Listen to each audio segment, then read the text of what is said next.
Lahat ng bagay may disenyo, mula sa gamit sa bahay hanggang sa mga espasyong ginagalawan natin.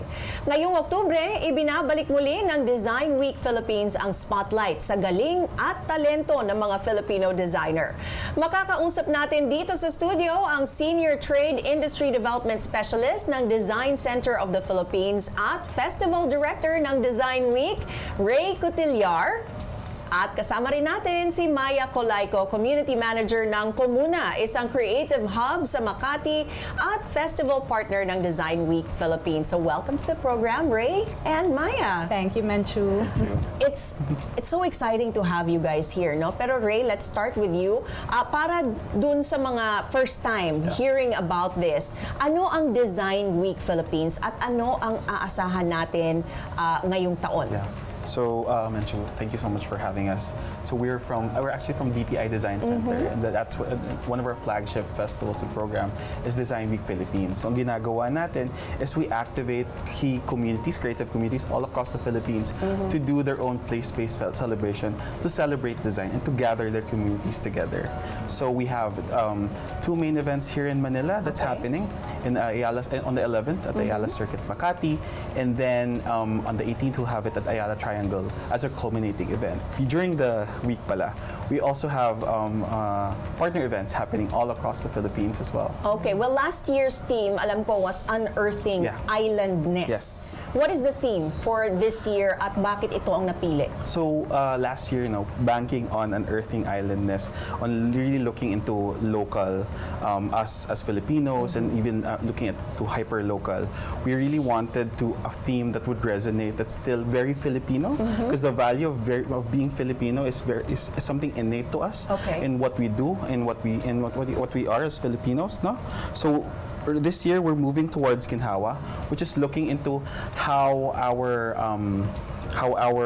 well-being is actually tied to our kapwa, which is our kaugnayan, our community, and even the kapaligiran, our environment.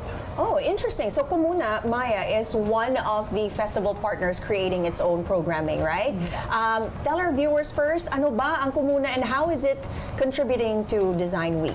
Thanks, Menchu. Thanks, Ray. So apparently we're the festival partner that Ray, DTI Design Center is highlighting.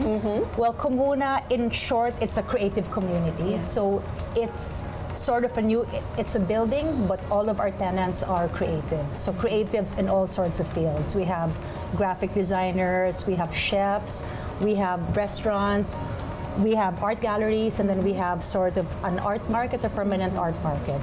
And we have in that really small place, we also have an architectural company. So we have offices and we also have shops and restaurants. So the fun thing about Comuna is that they're all small businesses, all creative, all starting up, and we all started together. And we built the community together. So apart from, there's a lot of fun stuff to do. Super saya to come to Comuna, diba? Pag may gimmick, masaya lang siya.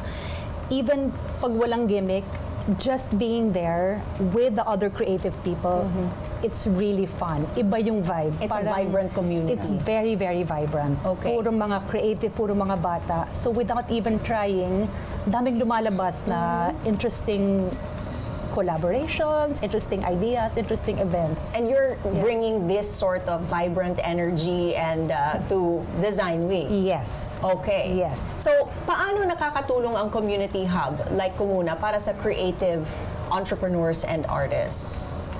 You know, when we were starting Comuna, we did not plan na gawing creative hub, diba? Nangyari lang because of our weird vision na lagyan natin ng garden in the middle of a building. Di na gets ng anybody else except creative people. They came there and then they saw it. So we started bringing people in coming out of pandemic. And all of the creatives were saying we were looking for a place to find each other.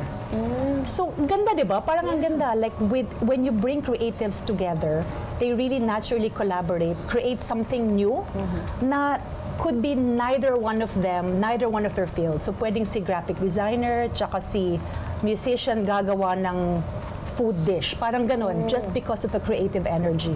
So you just let it bring them together and let it happen. Magic. That's No kidding. amazing. Yeah. So, Ray, paano tinutulungan ng Design Week na maipakita ang talento at innovation ng Filipino designers? Tulad nga ng sinasabi ni Ms. Maya, di ba? You just bring them together and it's magic. So, how does that happen? It's great that Miss Maya brought that together. So the way Design Week is we want to celebrate Philippine design together as a community. When you gather people, when you gather creatives together, there's just really magic that's happening. There's just collaboration that's happening. There's innovation that's happening. So when you gather creatives together within the localities, so now we have partner events happening from Sulu to all the way to Bontoc. So all of these creatives are gathering and talking to each other and getting to know each other.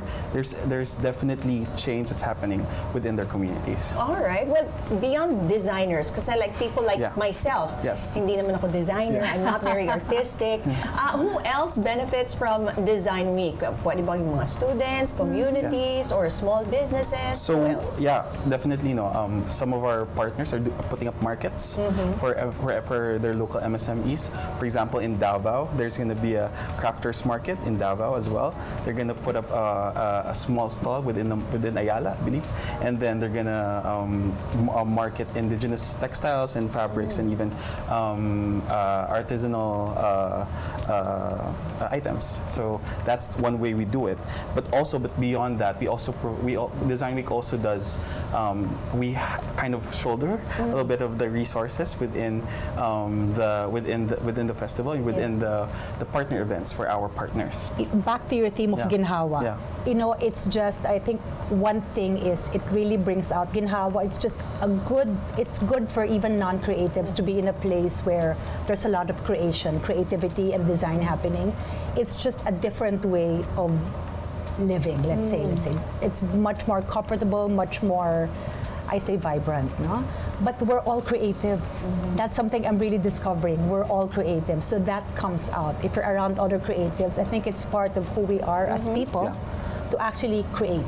Well, it's nice to see that some of the artists are, showcasing their roots, diba, so to speak. But nowadays, technology and AI are really transforming industries everywhere, no, including when it comes to the creative field. So, sa tingin niyo, paano nito binabago at hinuhubog ang future ng design? It's the big buzzword, no? But I really think at the end, you can't replace the human, right? The human heart, the human vision, and I guess the human element in design. I mean, I'll say AI is there just to assist them, to maybe group things together, but in the end, you can't replace human creativity. That's never anything that AI is actually going to be able to. The creativity and the passion, no? Yes. Kasi it really shows in the art.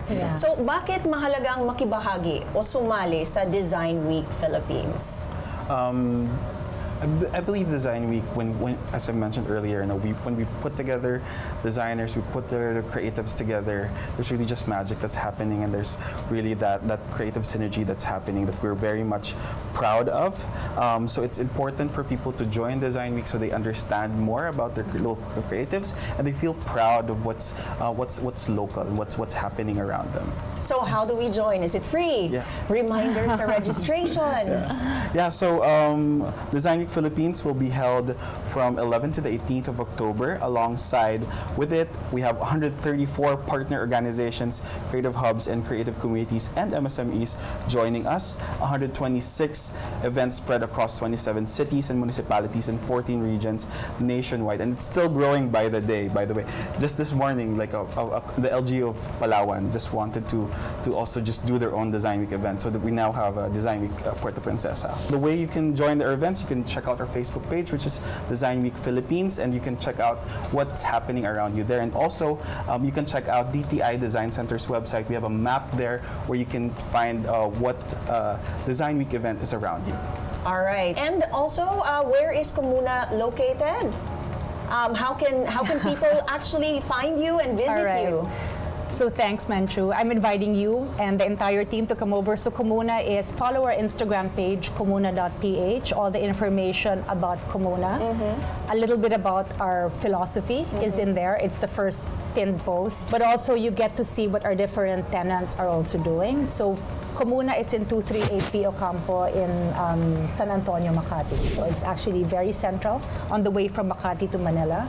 And we have 3 or 4 events happening during Design Week. All right, wonderful. Maraming salamat, Raymond Cutillar, Festival Director ng Design Week Philippines 2025 at Maya Colayco ng Comuna.